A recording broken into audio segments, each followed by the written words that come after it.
Hello ನಮಸ್ಕಾರ, ನೀವು ನೋಡ್ತಾ ಇದ್ದೀರಾ ನ್ಯೂಸ್ ಫಸ್ಟ್. ನಾನು ರಕ್ಷತ್ ಶೆಟ್ಟಿ. ಈ ಬಾರಿಯ ಲೋಕಸಭಾ ಎಲೆಕ್ಷನ್ ಅನ್ನ, ಅದರಲ್ಲೂ ಮೊದಲ ಹಂತದ ಎಲೆಕ್ಷನ್ ನಡೆದಂತ ದಕ್ಷಿಣ ಕರ್ನಾಟಕವನ್ನ ಒಕ್ಕಲಿಗ ಉತ್ತರಾಧಿಕಾರದ ಯುದ್ಧ ಅಂತಾನೆ ಕರೆಯಲಾಗಿತ್ತು. ಅದೇ ರೀತಿ ವಿಶ್ಲೇಷಣೆಯೂ ಕೂಡ ಇತ್ತು. ಕಾರಣ, ಕುಮಾರಸ್ವಾಮಿ ವರ್ಸಸ್ ಡಿ.ಕೆ. ಶಿವಕುಮಾರ್ ಮಧ್ಯೆ ಈ ಎಲೆಕ್ಷನ್ನಲ್ಲಿ ಯಾವ ಮಟ್ಟದಲ್ಲಿ ಆರೋಪ ಪ್ರತ್ಯಾರೋಪಗಳು, ಜಟಾಪಟಿಗಳು ನಡೆಯಿತು ಅನ್ನೋದು ನಿಮಗೆಲ್ಲರಿಗೂ ಕೂಡ ಗೊತ್ತಿದೆ.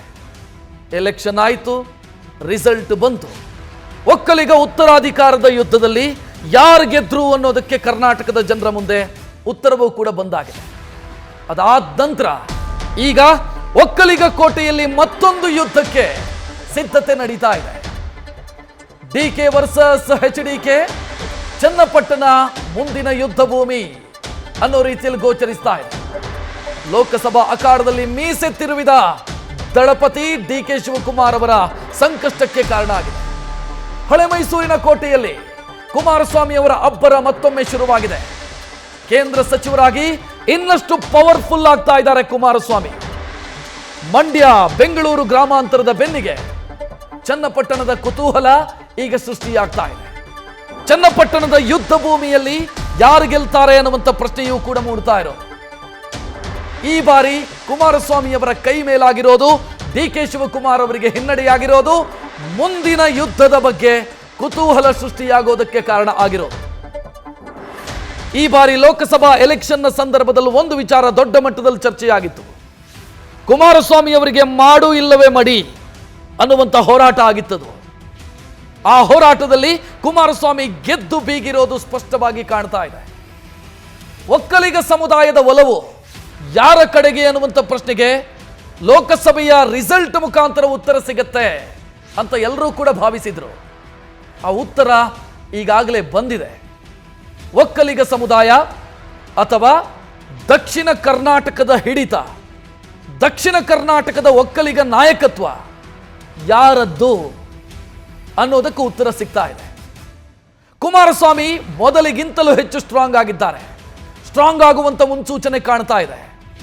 ಮತ್ತು ಅವರು ತೆಗೆದುಕೊಂಡಂತ ನಿರ್ಧಾರ ಏನಿತ್ತು, ಮೈತ್ರಿ ಮಾಡಿಕೊಳ್ಳುವಂತ ನಿರ್ಧಾರ ಬಿಜೆಪಿ ಜೊತೆಗೆ, ಅವರೇ ಕೋಮುವಾದಿ ಅಂತ ಕರೀತಾ ಇದ್ದಂತ ಬಿಜೆಪಿಯ ಜೊತೆಗೆ ಮೈತ್ರಿ ಮಾಡಿಕೊಳ್ಳುವಂತ ನಿರ್ಧಾರ ಏನು ಪ್ರಕಟಿಸಿದ್ರು, ಆ ಸಂದರ್ಭದಲ್ಲಿ ಬಹಳ ಟೀಕೆಗಳು ಬಂದಿತ್ತು.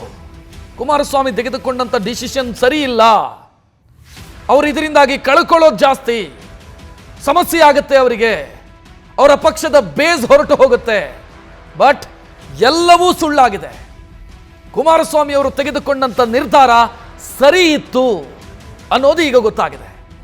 ಕುಮಾರಸ್ವಾಮಿ ಅವರು ಆ ನಿರ್ಧಾರವನ್ನೇನಾದರೂ ತೆಗೆದುಕೊಳ್ಳದೆ ಹೋಗಿದ್ರೆ, ಅಂದ್ರೆ ಬಿಜೆಪಿ ಜೊತೆಗೆ ಕೈ ಜೋಡಿಸುವಂತ ನಿರ್ಧಾರವನ್ನ ತೆಗೆದುಕೊಳ್ಳದೆ ಹೋಗಿದ್ರೆ ಕುಮಾರಸ್ವಾಮಿ ಅವರ ಪಕ್ಷವನ್ನ ತಿಂದು ತೇಗ್ತಾ ಇದ್ರು. ಬಟ್ ಅದಕ್ಕೆ ಅವಕಾಶವನ್ನು ಮಾಡಿಕೊಟ್ಟಿಲ್ಲ. ಬಿಜೆಪಿ ಜೊತೆಗೆ ಸೇರಿದ ಕಾರಣಕ್ಕಾಗಿ ಕುಮಾರಸ್ವಾಮಿ ಕೇಂದ್ರದಲ್ಲಿ ಮಂತ್ರಿಯಾಗಿದ್ದಾರೆ, ಇನ್ನಷ್ಟು ಸ್ಟ್ರಾಂಗ್ ಆಗಿದ್ದಾರೆ.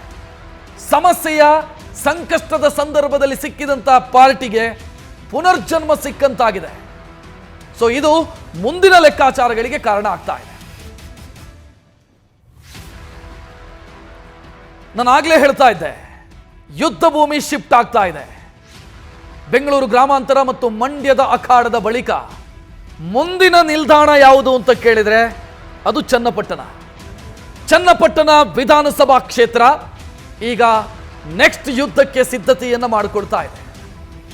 ಮಂಡ್ಯದಲ್ಲಿ ಕುಮಾರಸ್ವಾಮಿ ಅವರು ಗೆದ್ರು, ಬೆಂಗಳೂರು ಗ್ರಾಮಾಂತರದಲ್ಲಿ ತಮ್ಮ ಭಾವನನ್ನು ಗೆಲ್ಲಿಸಿಕೊಂಡ್ರು. ಯುದ್ಧ ಗೆದ್ದಿದ್ದಾರೆ ಕುಮಾರಸ್ವಾಮಿ. ಯುದ್ಧ ಗೆದ್ದ ಉತ್ಸಾಹದಲ್ಲೇ ಚನ್ನಪಟ್ಟಣಕ್ಕೆ ಯುದ್ಧ ಭೂಮಿ ಶಿಫ್ಟ್ ಆಗುವಂತ ಮುನ್ಸೂಚನೆ ಕಾಣ್ತಾ ಇದೆ. ಒಕ್ಕಲಿಗ ಯುದ್ಧ ಭೂಮಿ ಅಥವಾ ಒಕ್ಕಲಿಗ ಉತ್ತರಾಧಿಕಾರದ ಯುದ್ಧ ಚನ್ನಪಟ್ಟಣದಲ್ಲಿ ನಡೆಯೋದಕ್ಕಿದೆ. ಎಚ್.ಡಿ.ಕೆ. ರಾಜೀನಾಮೆಯ ಬೆನ್ನಿಗೆ ಬೈ ಎಲೆಕ್ಷನ್ನ ಜಟಾಪಟಿ ಶುರುವಾಗುತ್ತೆ. ನಿಮಗೆಲ್ಲರಿಗೂ ಕೂಡ ಗೊತ್ತಿರೋ ಹಾಗೆ ಒಬ್ಬ ವ್ಯಕ್ತಿ ಎರಡು ಸದನದ ಸದಸ್ಯನಾಗಿರೋದಕ್ಕೆ ಸಾಧ್ಯ ಇಲ್ಲ. ಕುಮಾರಸ್ವಾಮಿ ಅವರು ಚನ್ನಪಟ್ಟಣದ ಶಾಸಕ ಸ್ಥಾನಕ್ಕೆ ಇವತ್ತೋ ನಾಳೆಯೋ ರಾಜೀನಾಮೆ ಕೊಡಲೇಬೇಕಾಗತ್ತೆ. ರಾಜೀನಾಮೆ ಕೊಟ್ಟು 6 ತಿಂಗಳ ಒಳಗೆ ಬೈ ಎಲೆಕ್ಷನ್ ಬರಬೇಕು. ಚನ್ನಪಟ್ಟಣ ಮಾತ್ರ ಅಲ್ಲ, ಆ ಕಡೆ ಶಿಗ್ಗಾವಿಗೂ ಕೂಡ ಬೈ ಎಲೆಕ್ಷನ್ ಬರುತ್ತೆ. ಸಂಡೂರಿಗೂ ಕೂಡ ಬೈ ಎಲೆಕ್ಷನ್ ಬರುವಂಥ ಸಾಧ್ಯತೆಗಳಿದ್ದಾವೆ. ಸೊ ಅಲ್ಲೆಲ್ಲ ಅಲ್ಲಿನ MLAಗಳು ಎಲೆಕ್ಟ್ ಆಗಿರೋದ್ರಿಂದ, ಲೋಕಸಭಾ ಸದಸ್ಯರಾಗಿ ಎಲೆಕ್ಟ್ ಆಗಿರೋದ್ರಿಂದ. ಆದರೆ ಚನ್ನಪಟ್ಟಣ ಕುತೂಹಲದ ಕೇಂದ್ರ ಬಿಂದು. ಕುಮಾರಸ್ವಾಮಿ ಅವರು ರಾಜೀನಾಮೆ ಕೊಟ್ಟ ಬೆನ್ನಿಗೆ ಅಲ್ಲಿ ಬೈ ಎಲೆಕ್ಷನ್ನ ಜಟಾಪಟಿ ಶುರುವಾಗುವುದಕ್ಕಿದೆ. ಇಲ್ಲಿ ಈಗಿನ ಲೆಕ್ಕಾಚಾರದ ಪ್ರಕಾರ JDS ಅಭ್ಯರ್ಥಿಯಾಗಿ ಯಾರ ಕಣಕ್ಕಿಳಿತಾರೆ ಅನ್ನೋದು ಪ್ರಶ್ನೆ. JDS ಅಭ್ಯರ್ಥಿಯಾಗಿ ಕಳೆದ ಬಾರಿ ರಾಮನಗರದಲ್ಲಿ ಸೋತಂತ ನಿಖಿಲ್ ಕುಮಾರಸ್ವಾಮಿ ಸ್ಪರ್ಧಿಸುವಂತ ಸಾಧ್ಯತೆ ಇದೆ ಅನ್ನೋದು ರಾಜಕೀಯ ಲೆಕ್ಕಾಚಾರ ಅಥವಾ ರಾಜಕೀಯ ವಲಯದಲ್ಲಿ ಓಡಾಡ್ತಾ ಇರುವಂತ ಲೆಕ್ಕಾಚಾರ. ಒಂದು ವೇಳೆ ನಿಖಿಲ್ ಕುಮಾರಸ್ವಾಮಿ ಚನ್ನಪಟ್ಟಣದ JDS ಅಭ್ಯರ್ಥಿಯಾಗಿ ಅಥವಾ ಮೈತ್ರಿ ಅಭ್ಯರ್ಥಿಯಾಗಿ ಕಣಕ್ಕಿಳಿದ್ರು ಅಂತ ಅನ್ಕೊಳ್ಳೋಣ. ಆಗ ಈ ಕಡೆ ಲೋಕಸಭಾ ಎಲೆಕ್ಷನ್ನಲ್ಲಿ ಸೋತಿರುವಂತ DK ಸುರೇಶ್ ಅವರು ಕಾಂಗ್ರೆಸ್ನ ಅಭ್ಯರ್ಥಿಯಾಗಿ ಕಣಕ್ಕಿಳಿತಾರಾ ಅನ್ನುವಂಥ ಪ್ರಶ್ನೆ, ಕಣಕ್ಕಿಳಿಬಹುದು ಅನ್ನುವಂಥ ಸಾಧ್ಯತೆ. ಒಂದು ವೇಳೆ ಆ ರೀತಿ ಆದರೆ ನಿಖಿಲ್ ಕುಮಾರಸ್ವಾಮಿ ವರ್ಸಸ್ DK ಸುರೇಶ್ ಮತ್ತೊಂದು ಸುತ್ತಿನ ಜಟಾಪಟಿ, ಅಥವಾ ಈ ಎರಡು ಕುಟುಂಬಗಳ ಮುಖಾಮುಖಿ ಮತ್ತೆ ಆಗೋದಕ್ಕಿದೆ. ನಾವು ಬೆಂಗಳೂರು ಗ್ರಾಮಾಂತರದಲ್ಲಿ ಮೊನ್ನೆ CN ಮಂಜುನಾಥ್ ಮತ್ತು DK ಸುರೇಶ್ ಅವರ ಮಧ್ಯೆ ನಡೆದಂಥ ಆ ಜಟಾಪಟಿ ಮತ್ತು ಆ ಎರಡು ಕುಟುಂಬಗಳ ಮಧ್ಯೆ ಈ ಹಿಂದಿನಿಂದಲೂ ನಡೆದಂಥ ಯಾವ ಎಲೆಕ್ಷನ್ನಲ್ಲಿ ಯಾರ್ಯಾರಿಗೆ ಗೆಲುವಾಗಿದೆ ಸೋಲಾಗಿದೆ ಅನ್ನೋದನ್ನು ನೋಡಿದ್ವಿ ನಾವು. ಈಗ ಮತ್ತೆ ಅದೇ ಕುಟುಂಬದ ಸದಸ್ಯರು ಎದುರಾಗಬಹುದು ಚನ್ನಪಟ್ಟಣದಲ್ಲಿ. ಒಂದು ವೇಳೆ ಇಲ್ಲ ಕ್ಷೇತ್ರವನ್ನು BJPಗೆ ಬಿಟ್ಟು ಕೊಟ್ಟರೂ ಕೂಡ ಅದು ಚನ್ನಪಟ್ಟಣ ಕ್ಷೇತ್ರ ಕದನ ಕುತೂಹಲದ ಕೇಂದ್ರ ಬಿಂದುವೇ ಆಗಿರುತ್ತೆ. DK HDK ಒಕ್ಕಲಿಗ ಉತ್ತರಾಧಿಕಾರದ ಯುದ್ಧ ಬಹಳ ಇಂಟ್ರೆಸ್ಟಿಂಗ್ ತಿರುವಿನ ಕಡೆಗೆ ಹೋಗ್ತಾ ಇದೆ. ಯಾಕೆ ಅಂತಂದ್ರೆ ಚನ್ನಪಟ್ಟಣ ವಿಧಾನಸಭಾ ಕ್ಷೇತ್ರದಲ್ಲಿ CP ಯೋಗೇಶ್ವರ್ ಮತ್ತು ಕುಮಾರಸ್ವಾಮಿ ಒಂದಾದರೆ, ಅಥವಾ ಆ ಎರಡು ಮತಗಳು ಒಂದಾದರೆ ಚನ್ನಪಟ್ಟಣದಲ್ಲಿ ಕಾಂಗ್ರೆಸ್ ಗೆಲ್ಲೋದು ಕಷ್ಟ ಆಗುತ್ತೆ. ಒಂದು ವೇಳೆ DK ಸುರೇಶ್ ಕ್ಯಾಂಡಿಡೇಟ್ ಆದರೂ ಕೂಡ DK ಸುರೇಶ್ ಅವರಿಗೆ ಗೆಲ್ಲೋದು ಕಷ್ಟವಾಗುವಂಥ ಸಾಧ್ಯತೆಗಳು ಕಾಣ್ತಾ ಇದೆ. ಚನ್ನಪಟ್ಟಣ DK ಸುರೇಶ್ ವರ್ಸಸ್ ನಿಖಿಲ್ ಕುಮಾರಸ್ವಾಮಿ, ಅಥವಾ DK Suresh versus CP Yogeshwar ಆದರೂ ಕೂಡ ಎಡ್ಜ್ ಯಾರಿಗಿದೆ ಅಂತಂದ್ರೆ ಮೈತ್ರಿಗಿದೆ, ಅವರು ಒಂದಾದರೆ ಮಾತ್ರ. ಸೊ ನಾನು ಒಂದು ಡೀಟೇಲ್ ಅನ್ನು ನಿಮ್ಮ ಮುಂದೆ ಇಡಬೇಕು. ಚನ್ನಪಟ್ಟಣ ವಿಧಾನಸಭಾ ಕ್ಷೇತ್ರದಲ್ಲಿ ಅಖಾಡ ಹೆಂಗಿದೆ ಅನ್ನೋದನ್ನು ಒಮ್ಮೆ ನೋಡ್ಬಿಡೋಣ ನಾವು. ಅಂದ್ರೆ ಕಳೆದ 3 ಎಲೆಕ್ಷನ್ನಲ್ಲಿ ಚನ್ನಪಟ್ಟಣದಲ್ಲಿ ಯಾವ್ಯಾವ ಪಾರ್ಟಿ ಎಷ್ಟೆಷ್ಟು ಮತಗಳನ್ನು ಪಡೆದಿತ್ತು, ಯಾರ್ಯಾರ ಪ್ರಾಬಲ್ಯ ಏನಿತ್ತು ಅನ್ನೋದನ್ನು ನೋಡ್ತಾ ಇದ್ದೀರಿ. ಚನ್ನಪಟ್ಟಣದಲ್ಲಿ ಕುಮಾರಸ್ವಾಮಿ ಅವರು 2023ರಲ್ಲಿ 96,592 ಮತಗಳನ್ನು ಪಡೆದರೆ CP ಯೋಗೇಶ್ವರ್ 80,677 ಮತಗಳನ್ನು ಪಡೆದರು. ಕಾಂಗ್ರೆಸ್ನ ಅಭ್ಯರ್ಥಿಯಾಗಿ ಗಂಗಾಧರ್ ಅಂತ ಕಣಕ್ಕಿಳಿದ್ರು. ಅವರು ಪಡೆದಂಥ ಮತಗಳು 15,374 ಮಾತ್ರ. ಅಂದ್ರೆ ಕಾಂಗ್ರೆಸ್ನ ಅಭ್ಯರ್ಥಿ ಚನ್ನಪಟ್ಟಣ ವಿಧಾನಸಭಾ ಕ್ಷೇತ್ರದಲ್ಲಿ ಮಾರ್ಕ್ ಮಾಡೋದ್ರಲ್ಲಿ ಎಡವಿದ್ರು. ಸೊ ಆ ಕ್ಷೇತ್ರದಲ್ಲಿ fight between Kumaraswamy versus CP Yogeshwar. ಇಲ್ಲಿ ಕಾಂಗ್ರೆಸ್ ಆಟಕ್ಕುಂಟು ಲೆಕ್ಕಕ್ಕಿಲ್ಲ ಅನ್ನುವಂಥ ಸ್ಥಿತಿ ಏರಿದಿದೆ. ಗೆಲುವಿನ ಅಂತರ ನೋಡ್ತಾ ಇದ್ದೀರಿ, 15,915. ಅಷ್ಟು ಓಟನ್ನು ಕಾಂಗ್ರೆಸ್ ಪಡ್ಕೊಂಡಿಲ್ಲ ಚನ್ನಪಟ್ಟಣದಲ್ಲಿ. ಸೊ ಚನ್ನಪಟ್ಟಣದಲ್ಲಿ ಕಾಂಗ್ರೆಸ್ಗಿಂತಲೂ CP ಯೋಗೇಶ್ವರ್ ಮತ್ತು ಕುಮಾರಸ್ವಾಮಿ ಮಧ್ಯೆ ಜಟಾಪಟಿ ಇರೋದು. ಸೊ ಈ ನಂಬರ್ಸ್ ನೋಡ್ತಾ ಇದ್ರೆ ಗೊತ್ತಾಗುತ್ತೆ. ನಾವು ಇನ್ನೂ ನೆಕ್ಸ್ಟ್ ಎಲೆಕ್ಷನ್ಗೆ ಹೋಗೋಣ, ಅಥವಾ ಅದರ ಹಿಂದಿನ ಎಲೆಕ್ಷನ್ಗೆ ಹೋಗೋಣ. 2018 ನೋಡ್ತಾ ಇದ್ದೀರಿ. ಕುಮಾರಸ್ವಾಮಿ ಪಡೆದಂಥ ಮತಗಳು 87,995. CP ಯೋಗೇಶ್ವರ್ ಪಡೆದಿರೋದು 66,465 ಓಟು. HM ರೇವಣ್ಣ ಮಾಜಿ ಸಚಿವರು ಅವರು ಕಂಟೆಸ್ಟ್ ಮಾಡಿದ್ರು. ಆ ಸಂದರ್ಭದಲ್ಲಿ ಅವರು ಪಡೆದಿದ್ದು 30,000 ಓಟು. ಸೊ ಇಲ್ಲಿ HM ರೇವಣ್ಣ ಒಂದು ಪ್ರಬಲ ಅಭ್ಯರ್ಥಿಯನ್ನು ಕಣಕ್ಕಿಳಿಸಿದರ ನಂತರವೂ ಕೂಡ ಕಾಂಗ್ರೆಸ್ಗೆ ಅಲ್ಲಿ ಹೆಚ್ಚಿನ ಓಟನ್ನು ಪಡ್ಕೊಳ್ಳೋದಕ್ಕೆ ಸಾಧ್ಯ ಆಗಿಲ್ಲ. ಗೆಲುವಿನ ಅಂತರ ನೋಡ್ತಾ ಇದ್ದೀರಿ 21,000. ಸೊ ಈ ಅಂಕಿಅಂಶಗಳನ್ನು ನೋಡಿದರೆ ನಮಗೊಂದಂತೂ ಗೊತ್ತಾಗ್ತಾ ಹೋಗುತ್ತೆ. ಚನ್ನಪಟ್ಟಣ ಕ್ಷೇತ್ರ ಕಳೆದ ಹಲವು ವರ್ಷಗಳಿಂದ, ನೆಕ್ಸ್ಟ್ ಇನ್ನೊಂದು ನೋಡೋಣ ನಾವು, 2013 ಬರ್ತಾ ಇದೆ ಡೀಟೇಲು. CP ಯೋಗೇಶ್ವರ್ ಕಂಟೆಸ್ಟ್ ಮಾಡಿದ್ರು ಸಮಾಜವಾದಿ ಪಾರ್ಟಿಯಿಂದ, ಅನಿತಾ ಕುಮಾರಸ್ವಾಮಿ ಸ್ಪರ್ಧೆ ಮಾಡಿದ್ರು JDSನಿಂದ, ಸಾದತ್ ಅಲಿ ಸ್ಪರ್ಧೆ ಮಾಡಿದರು ಕಾಂಗ್ರೆಸ್ನಿಂದ. ನೋಡ್ತಾ ಇದ್ದೀರಿ, ಆಗ್ಲೂ ಕೂಡ CP Yogeshwar versus Kumaraswamy family ಈ ರೀತಿಯ ಸ್ಪರ್ಧೆ ಇರೋದು. ಸೊ ನಾವು 3 ಎಲೆಕ್ಷನ್ನ ಅಂಕಿಅಂಶಗಳನ್ನು ನೋಡಿದರೆ ಒಂದು ಕ್ಲಿಯರ್ ಆಗಿ ಗೊತ್ತಾಗುತ್ತೆ. ಇಲ್ಲಿ ಸ್ಪರ್ಧೆ ಇರೋದು CP ಯೋಗೇಶ್ವರ್ ಮತ್ತು ಕುಮಾರಸ್ವಾಮಿ ಆ JDSನ ಮಧ್ಯೆ ಮಾತ್ರ. ಕಾಂಗ್ರೆಸ್ ಏನಿದ್ರೂ ಕೂಡ ಇಲ್ಲಿ ಅತಿಥಿ ಪಾತ್ರವನ್ನಷ್ಟೇ ನಿಭಾಯಿಸ್ತಾ ಇದೆ ಕಳೆದ 3 ಎಲೆಕ್ಷನ್ನಲ್ಲಿ. ಸೊ DK ಸುರೇಶ್ ಸ್ಪರ್ಧೆ ಮಾಡಿದರೆ ಆಗ ಒಂದು ಸ್ವಲ್ಪ ಫೈಟ್ ಕೊಡೋದಕ್ಕೆ ಸಾಧ್ಯ ಆಗುತ್ತೆ. ಎಲ್ಲಿವರೆಗೆ ಅಂತಂದ್ರೆ CP ಯೋಗೇಶ್ವರ್ ಮತ್ತು ಕುಮಾರಸ್ವಾಮಿ ಅವರು ಒಟ್ಟಿಗೆ ಹೋದರೆ ಅದಾಗತ್ತಾ ಅನ್ನೋದು ಪ್ರಶ್ನೆ. CP ಯೋಗೇಶ್ವರ್ ಮತ್ತು ಕುಮಾರಸ್ವಾಮಿ ಜೊತೆಗಿದ್ದು ಮಂಜುನಾಥ್ ಅವರನ್ನು ಗೆಲ್ಲಿಸಿಕೊಂಡ್ರಲ್ಲ, ಆ ರೀತಿಯ ಸಂಘಟಿತ ಪ್ರಯತ್ನ ಏನಾದರೂ ಆದರೆ DK ಸುರೇಶ್ ಸ್ಪರ್ಧೆ ಮಾಡಿದರೂ ಕೂಡ ಅಲ್ಲಿ ಗೆಲ್ಲೋ ಸಾಧ್ಯತೆ ಕಡಿಮೆ ಆ ಕ್ಷೇತ್ರದಲ್ಲಿ. ಇಲ್ಲ CP ಯೋಗೇಶ್ವರ್ ಏನೋ ಮುನಿಸಿಕೊಂಡು ಬೇರೆ ರೀತಿಯನ್ನು ಏನಾದರೂ ಯೋಚನೆ ಮಾಡಿದರೆ ಆಗ ಪ್ರಾಬ್ಲಮ್ ಆಗ್ಬೋದು, DK ಸುರೇಶ್ ಅವರಿಗೆ ಅದರಿಂದ ಹೆಲ್ಪ್ ಆಗಬಹುದು. ಸೊ CP ಯೋಗೇಶ್ವರ್ ತೆಗೆದುಕೊಳ್ಳುವಂಥ ನಿರ್ಧಾರ, ಕುಮಾರಸ್ವಾಮಿ ಮತ್ತು CP ಯೋಗೇಶ್ವರ್ ಜೊತೆಗೆ ಹೋಗ್ತಾರಾ ಅನ್ನುವಂಥ ಪ್ರಶ್ನೆ. ಕಾರಣ ಅವರು ಪ್ರತಿಸ್ಪರ್ಧಿಗಳಾಗಿ ಗುರುತಿಸಿಕೊಂಡವರು ಚನ್ನಪಟ್ಟಣ ವಿಧಾನಸಭಾ ಕ್ಷೇತ್ರದಲ್ಲಿ. ಈ ಬಾರಿ ಒಂದಾಗಿದ್ದಾರೆ, BJP ಮತ್ತು JDS ಒಂದಾಗಿದೆ. ಮಂಜುನಾಥ್ ಅವರ ಗೆಲುವಿನಲ್ಲಿ CP ಯೋಗೇಶ್ವರ್ ಅವರು ಕೂಡ ಕೆಲಸ ಮಾಡಿದ್ದಾರೆ. ಚನ್ನಪಟ್ಟಣದಲ್ಲಿ ಲೀಡು ಬಂದಿದೆ, ದೊಡ್ಡ ಪ್ರಮಾಣದಲ್ಲಿ ಲೀಡು ಬಂದಿದೆ ಮಂಜುನಾಥ್ ಅವರಿಗೆ. ಸೊ ಅದನ್ನು ಕಾಯ್ದುಕೊಂಡು ಏನಾದರೂ ಹೋದರೆ JDS ಮತ್ತು BJP ಮೈತ್ರಿ, DK ಸುರೇಶ್ ಕಂಟೆಸ್ಟ್ ಮಾಡಿದರೂ ಕೂಡ ಕಷ್ಟ ಆಗಿಬಿಡುತ್ತೆ. ಮೈತ್ರಿಯ ಅಭ್ಯರ್ಥಿ ಅದು ನಿಖಿಲೋ ಅಥವಾ CPYನೋ ಯಾರೋ ಅವರಿಗೆ ಗೆಲ್ಲುವಂಥ ಅವಕಾಶಗಳು ಜಾಸ್ತಿ ಇದೆ ಅಂತ ಅಂಕಿಅಂಶಗಳು ಹೇಳ್ತಾ ಇದೆ. ಸೊ ಇದು ಚನ್ನಪಟ್ಟಣಕ್ಕೆ ಸಂಬಂಧಿಸಿದಂಥ ಡೀಟೇಲ್. ಆದರೆ ನೆಕ್ಸ್ಟು ಕುಮಾರಸ್ವಾಮಿ ಅವರು ಒಂದು ಹಂತದಲ್ಲಿ ಬಹಳ ಜನ ರಾಜಕೀಯ ವಿಶ್ಲೇಷಕರು, ಕಾಂಗ್ರೆಸ್ನ ಪ್ರಮುಖರು ಒಂದು ವಿಶ್ಲೇಷಣೆಯನ್ನು ಮಾಡ್ತಾ ಇದ್ರು. ಜಾತ್ಯತೀತ ಜನತಾದಳದ ಕತೆ ಮುಗಿಯಿತು, ಜಾತ್ಯತೀತ ಜನತಾದಳ ಇನ್ನು ಎದ್ದು ಬರೋದಕ್ಕೆ ಸಾಧ್ಯ ಇಲ್ಲ ಅನ್ನೋ ರೀತಿಯ ವಿಶ್ಲೇಷಣೆಗಳಿತ್ತು. ಕಾಂಗ್ರೆಸ್ ಅಂತೂ ಅದೇ ರೀತಿ ಭಾವಿಸಿತ್ತು ಕೂಡ.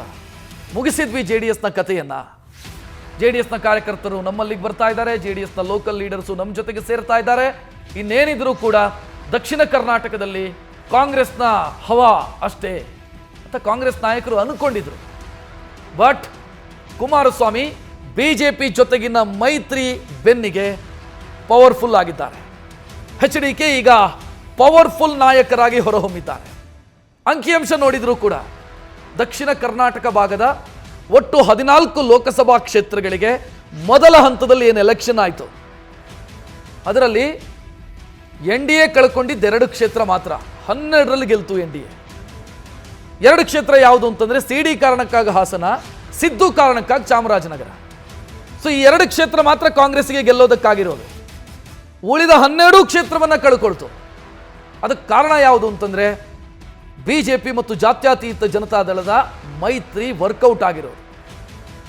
ಎಷ್ಟೋ ಸಂದರ್ಭದಲ್ಲಿ ಮೈತ್ರಿ ಹೆಂಗಾಗತ್ತೆ ಅಂತಂದರೆ ಎತ್ತು ಏರಿಗಳಿತ್ತು, ಕೋಣ ನೀರಿಗಳಿತ್ತು ಅಂತ ಒಂದು ಗಾದೆ ಇದೆ. ಆ ರೀತಿ ಆಗತ್ತೆ. ಅದು 2019ರಲ್ಲಿ ಕಾಂಗ್ರೆಸ್ ಮತ್ತು JDS ಮೈತ್ರಿ ಮಾಡ್ಕೊಂಡಂಗೆ ಅದೇ ರೀತಿ ಆಗಿತ್ತು. ಅದರಿಂದ ಯಾರಿಗೂ ಲಾಭ ಆಗಿರಲಿಲ್ಲ, ಕಾಂಗ್ರೆಸ್ಸಿಗೂ ಲಾಭ ಆಗಿರಲಿಲ್ಲ, JDSಗೂ ಲಾಭ ಆಗಿರಲಿಲ್ಲ. ಬಟ್ 2024ರಲ್ಲಿ JDS ಮತ್ತು BJP ಮಾಡಿಕೊಂಡಿರುವಂಥ ಮೈತ್ರಿ ಇದೆಯಲ್ಲ, 2 ಪಕ್ಷಕ್ಕೂ ಲಾಭ ಆಗಿದೆ, BJPಗೆ ಹೆಚ್ಚು ಲಾಭ ಆಗಿದೆ. ಅದೇ ಕಾರಣಕ್ಕಾಗಿ ಕುಮಾರಸ್ವಾಮಿ ಅವರನ್ನು ಇವತ್ತು ಪ್ರಭಾವಿ ಮಂತ್ರಿಯನ್ನಾಗಿ ಅವರನ್ನು BJP ಆಯ್ಕೆ ಮಾಡಿದೆ. 9ನೇವರಾಗಿ ಅವರು ಪ್ರಮಾಣ ವಚನ ಸ್ವೀಕರಿಸಿದ್ದಾರೆ ನಿನ್ನೆ. 2 ಸೀಟು ಬಂದಂಥ ಬೇರೆ ಪಕ್ಷಗಳಿಗೆ ಇಷ್ಟು ಅವಕಾಶ ಸಿಕ್ಕಲಿಲ್ಲ. ಈಗ ಜಯಂತ್ ಚೌಧರಿ ಇದ್ದಾರೆ, 2 ಸೀಟ್ ಬಂದಿದೆ ಅವರಿಗೆ. ಕುಮಾರಸ್ವಾಮಿಗೆ ಕೊಟ್ಟಷ್ಟು ಪ್ರಾಶಸ್ತ್ಯವನ್ನು BJP ಕೊಟ್ಟಿಲ್ಲ ಅವರಿಗೆ. ಕುಮಾರಸ್ವಾಮಿ ಅವರಿಗೆ ಹೆಚ್ಚಿನ ಪ್ರಾಶಸ್ತ್ಯ ಯಾಕೆ ಕೊಟ್ಟಿದ್ದಾರೆ ಅಂತಂದರೆ ಹಳೆ ಮೈಸೂರು ಭಾಗದ ಗೆಲುವಿನಲ್ಲಿ ಕುಮಾರಸ್ವಾಮಿ ಅವರ ಪಕ್ಷದ ಕಾಂಟ್ರಿಬ್ಯೂಷನ್ ಇದೆ BJPಗೆ. ಸೊ ಕುಮಾರಸ್ವಾಮಿ ಅವರ ಶಕ್ತಿ ಏನು ಮತ್ತು ಕುಮಾರಸ್ವಾಮಿ ಅವರಿಂದ ನಮಗೇನು ಅನುಕೂಲ ಆಗುತ್ತೆ ಅನ್ನೋದು BJPಗೆ ಕ್ಲಿಯರ್ ಆಗಿ ಗೊತ್ತಾಗ್ಬಿಟ್ಟಿದೆ. ಅದೇ ಕಾರಣಕ್ಕಾಗಿ ಕುಮಾರಸ್ವಾಮಿ ಹೆಚ್ಚು ಪವರ್ಫುಲ್ ಆಗುವಂಥ ಮುನ್ಸೂಚನೆ ಕಾಣ್ತಾ ಇರೋದು. BJP ಗೆಲುವಿನ ಹಿಂದೆ ಜಾತ್ಯತೀತ ಜನತಾದಳದ ಸಂಪೂರ್ಣ ಸಹಕಾರ ಇದೆ. ಇದೇ ಕಾರಣಕ್ಕಾಗಿ BJP ಕುಮಾರಸ್ವಾಮಿ ಅವರಿಗೆ ಹೆಚ್ಚಿನ ಆದ್ಯತೆಯನ್ನು ಕೊಡ್ತಾ ಇದೆ.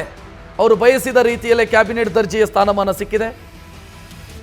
ನೆಕ್ಸ್ಟ್ ಇನ್ನು ಪೋರ್ಟ್ಫೋಲಿಯೋ ಯಾವುದು ಅಂತ ಒಂದು ಪ್ರಶ್ನೆ ಇದೆ, ಅಂದರೆ ಖಾತೆ ಯಾವುದು ಅನ್ನುವಂಥ ಪ್ರಶ್ನೆ ಇದೆ. ಅದು ಕೂಡ ಕುಮಾರಸ್ವಾಮಿ ಅವರು ಬಯಸಿದಂತೆ ಸಿಕ್ಕಿಬಿಟ್ಟರೆ ಕುಮಾರಸ್ವಾಮಿ ಅವರಿಗೆ ಬಿಜೆಪಿ ನಾಯಕತ್ವ ಕೊಡ್ತಾ ಇರುವಂಥ ಆದ್ಯತೆ ಯಾವ ಮಟ್ಟಿಗಿನದ್ದು ಅನ್ನೋದು ಗೊತ್ತಾಗ್ತಾ ಹೋಗುತ್ತೆ. ಮುಂದಿನ ಎಲೆಕ್ಷನ್ನಲ್ಲೂ ಕೂಡ ಕುಮಾರಸ್ವಾಮಿ ನಿರ್ಣಾಯಕ ಪಾತ್ರವನ್ನು ವಹಿಸ್ತಾರೆ ಈ ಮೈತ್ರಿಯಲ್ಲಿ ಅನ್ನೋದು ಗೊತ್ತಾಗ್ತಾ ಇದೆ. ಕಾರಣ ಮುಂದೆ ಸಾಲು ಸಾಲು ಎಲೆಕ್ಷನ್ನು ಕರ್ನಾಟಕದಲ್ಲೂ ಬರೋದಕ್ಕಿದೆ. ಜಿಲ್ಲಾ panchayat election, taluk panchayat election, BBMP election. So ಇದೆಲ್ಲವನ್ನ ಕೂಡ ಮೂರು ಪಕ್ಷಗಳು ಎದುರಿಸಬೇಕು. ಬಿಜೆಪಿ ಮತ್ತು JDS ಮೈತ್ರಿ ಮಾಡಿಕೊಂಡು ಈ ಎಲೆಕ್ಷನ್ ಅನ್ನು ಎದುರಿಸಿದರೆ ಅದ್ಭುತಗಳನ್ನು ಸಾಧಿಸಬಹುದು ಅಂತ ಬಿಜೆಪಿ ಮತ್ತು JDSನ ನಾಯಕರು ಈ ಹಂತದಲ್ಲಿ ಯೋಚಿಸ್ತಾ ಇದ್ದಾರೆ. ಇನ್ನು ಒಂದು ಕಾಂಗ್ರೆಸ್ನ ಪಾಲಿಗೆ ಹೆಚ್ಚು ಅಲರಾಮಿಂಗು ಅಂತ ಅನಿಸ್ತಾ ಇರೋದು, ಎಚ್ಚರಿಕೆಯ ಗಂಟೆ. ಇವರಿಬ್ಬರ ಮೈತ್ರಿ ವರ್ಕೌಟ್ ಆಗಲ್ಲ ಅನ್ನೋದು ಕಾಂಗ್ರೆಸ್ನ ಲೆಕ್ಕಾಚಾರ ಆಗಿತ್ತು. ಏನೂ ಆಗಲ್ಲ ಆ ಮೈತ್ರಿಯಿಂದ, ಅವರಿಬ್ಬರು ಒಂದಾಗಲ್ಲ, ನಾಯಕರು ಒಂದಾದರೂ ಕೂಡ ಕಾರ್ಯಕರ್ತರು ಒಂದಾಗಲ್ಲ, ಲೋಕಲ್ ಮಟ್ಟದಲ್ಲಿ ಪ್ರಾಬ್ಲಮ್ಗಳಾಗತ್ತೆ ಅಂತೆಲ್ಲ ಕಾಂಗ್ರೆಸ್ ನಾಯಕರು ಭಾವಿಸಿದ್ರು. ಅದು ಕಾಂಗ್ರೆಸ್ ನಾಯಕರ ಭ್ರಮೆ, ಕಾಂಗ್ರೆಸ್ ನಾಯಕರ ಇಲ್ಯೂಷನ್ ಅನ್ನೋದು ಈಗ ಗೊತ್ತಾಗ್ತಾ ಇದೆ ರಿಸಲ್ಟ್ ನಂತರ. ಬಿಜೆಪಿ ಮತ್ತು JDSಗೆ ಸಾಂಪ್ರದಾಯಿಕ ವೈರತ್ವ ಇಲ್ಲ. ಸೊ ಅದು ಇಲ್ಲಿ ವರ್ಕೌಟ್ ಆಗಿರೋದು. ಬಿಜೆಪಿ ಮತ್ತು JDSನ ಕಾರ್ಯಕರ್ತರು ಸಾಂಪ್ರದಾಯಿಕವಾಗಿ ವೈರಿಗಳಲ್ಲ. ಕಾಂಗ್ರೆಸ್ ಮತ್ತು ಬಿಜೆಪಿಯ ಕಾರ್ಯಕರ್ತರು, ಕಾಂಗ್ರೆಸ್ ಮತ್ತು JDSನ ಕಾರ್ಯಕರ್ತರು ಸಾಂಪ್ರದಾಯಿಕವಾಗಿ ವೈರಿಗಳವರು ರಾಜಕೀಯವಾಗಿ ನಾನು ಹೇಳ್ತಾ ಇರೋದು. ಬಟ್ JDSಗೂ ಬಿಜೆಪಿಗೂ ಆ ಪ್ರಾಬ್ಲಮ್ ಇಲ್ಲ. ಅದನ್ನು ಅರ್ಥ ಮಾಡಿಕೊಳ್ಳಿಲ್ಲ ಕಾಂಗ್ರೆಸ್ನ ನಾಯಕರು. ಅವರು ಇಡೀ ಮೈತ್ರಿಯನ್ನ ಅಂಡರ್ ಎಸ್ಟಿಮೇಟ್ ಮಾಡಿದರು. ಅದರ ಪರಿಣಾಮ ದಕ್ಷಿಣ ಕರ್ನಾಟಕದಲ್ಲಿ CD ಕಾರಣಕ್ಕಾಗಿ ಅಥವಾ ಪೆನ್ ಡ್ರೈವ್ ಕಾರಣಕ್ಕಾಗಿ ಹಾಸನವನ್ನು JDS ಕಳ್ಕೊಳ್ತು ಅನ್ನೋದನ್ನ ಬಿಟ್ಟರೆ ಕಾಂಗ್ರೆಸ್ಗೆ ದೊಡ್ಡ ಮಟ್ಟದ ಹೊಡೆತ ಬಿದ್ದಿದೆ ದಕ್ಷಿಣ ಕರ್ನಾಟಕ ಭಾಗದಲ್ಲಿ ಮೈತ್ರಿಯಿಂದ. ಏನೂ ಆಗಲ್ಲ ರೀ ಇವರ ಮೈತ್ರಿ ಅಂತೆಲ್ಲ ಡೈಲಾಗ್ ಹೊಡಿತಾ ಇದ್ದಂಥ ಕಾಂಗ್ರೆಸ್ನ ನಾಯಕರು ನೋಡೇ ಬಿಡೋಣ ಏನಾಗುತ್ತೆ, JDS ಮುಗಿದು ಹೋಗುತ್ತೆ, DK ಶಿವಕುಮಾರ್ ಅಂತೂ ಮುಗಿದು ಹೋಗುತ್ತೆ ರೀ JDS ಅಂತೆಲ್ಲ ಕನ್ಕ್ಲೂಷನ್ಗೆ ಬಂದುಬಿಟ್ಟಿದ್ರು. ಇವತ್ತು JDS ಮತ್ತೆ ತಾನು ಕಳ್ಕೊಂಡಿದ್ದನ್ನ ಗಳಿಸಿದೆ ಅನ್ನೋದು ಈ ರೀಜನಲ್ಲಿ ಗೊತ್ತಾಗ್ತಾ ಇದೆ. ಕೇಂದ್ರದಲ್ಲಿ NDA ಸರ್ಕಾರ ಬಂದಾಯಿತು, ಕುಮಾರಸ್ವಾಮಿ ಅವರು ಮಂತ್ರಿಯಾಗಿ ಪ್ರಮಾಣ ವಚನ ಸ್ವೀಕರಿಸಿದ್ದೂ ಆಯಿತು. ಇದರ ಬೆನ್ನಿಗೆ ಕರ್ನಾಟಕದಲ್ಲೊಬ್ಬರು ಇಕ್ಕಟ್ಟಿನಲ್ಲಿ ಸಿಕ್ಕಾಕೊಂಡಿದ್ದಾರೆ. ಅವ್ರು ಯಾರು ಅಂತಂದರೆ ಕೃಷಿ ಸಚಿವ ಚಲುವರಾಯಸ್ವಾಮಿ. ಅದಕ್ಕೆ ಕಾರಣ ಇದೆ. HDK ಮಂತ್ರಿ ಆದರೂ ಇತ್ತ ಚಲುವರಾಯಸ್ವಾಮಿ ಇಕ್ಕಟ್ಟಿನ ಸ್ಥಿತಿ. ಕೃಷಿ ಖಾತೆಯ ಮೇಲೆ ಕುಮಾರಸ್ವಾಮಿ ಕಣ್ಣಿಟ್ಟಿದ್ದಾರೆ. ಈ ಕಡೆ ಚಲುವರಾಯಸ್ವಾಮಿ ಕೂಡ ಕೃಷಿ ಖಾತೆಯನ್ನು ರಾಜ್ಯದಲ್ಲಿ ನಿಭಾಯಿಸ್ತಾ ಇದ್ದಾರೆ. ಒಂದು ವೇಳೆ ಕೃಷಿ ಖಾತೆ ಕುಮಾರಸ್ವಾಮಿ ಅವರಿಗೆ ಸಿಕ್ಕರೆ ಚಲುವರಾಯಸ್ವಾಮಿ ಅವರು ಸಮಸ್ಯೆಯನ್ನು ಎದುರಿಸಬೇಕಾಗತ್ತೆ.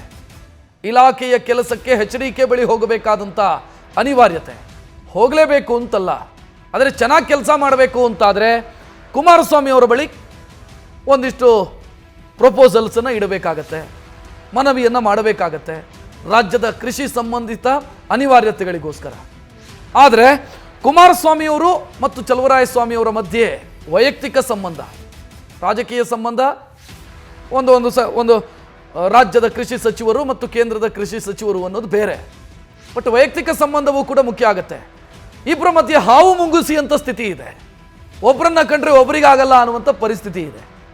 ಸೊ ಈ ರೀತಿ ಇರುವಾಗ ಕುಮಾರಸ್ವಾಮಿ ಅವರ ಬಳಿಗೆ ಹೋಗಿ ಅಥವಾ ಕುಮಾರಸ್ವಾಮಿ ಅವರನ್ನು ಅಪ್ರೋಚ್ ಆಗಿ ನಮ್ಮ ರಾಜ್ಯದೊಂದಿಷ್ಟು ವಿಚಾರಗಳಿದ್ದಾವೆ, ಅವಕಾಶ ಅನುಕೂಲ ಮಾಡಿಕೊಡಿ ಅಂತ ಕೇಳೋದಕ್ಕೆ ಸಾಧ್ಯನಾ?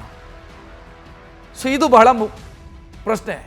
ಮುಕ್ತ ಮನಸ್ಸಿನಿಂದ ಕುಮಾರಸ್ವಾಮಿ ಅದನ್ನು ಸ್ವೀಕರಿಸ್ತಾರ ಅಥವಾ ಮುಕ್ತ ಮನಸ್ಸಿನಿಂದ ಚಲುವರಾಯಸ್ವಾಮಿ ಅವರು ಇಲ್ಲ ಇದು ರಾಜ್ಯದ ಹಿತದೃಷ್ಟಿ ಅನ್ನೋ ಕಾರಣಕ್ಕಾಗಿ ಆ ಸಂಬಂಧವನ್ನು ಕಾಯ್ದುಕೊಳ್ತಾರ, ವೈಯಕ್ತಿಕ ಸಮಸ್ಯೆಯನ್ನು ಬದಿಗಿಟ್ಟು? ಗೊತ್ತಿಲ್ಲ.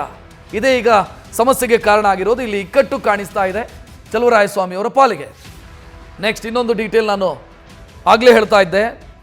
ಇಡೀ ಎಲೆಕ್ಷನನ್ನು ನಾವು ಲೋಕಸಭಾ ಎಲೆಕ್ಷನನ್ನು ಒಕ್ಕಲಿಗ ಉತ್ತರಾಧಿಕಾರದ ವಾರ್ ಅಂತಾನೆ ಬಿಂಬಿಸಲಾಗಿತ್ತು ಇದನ್ನು.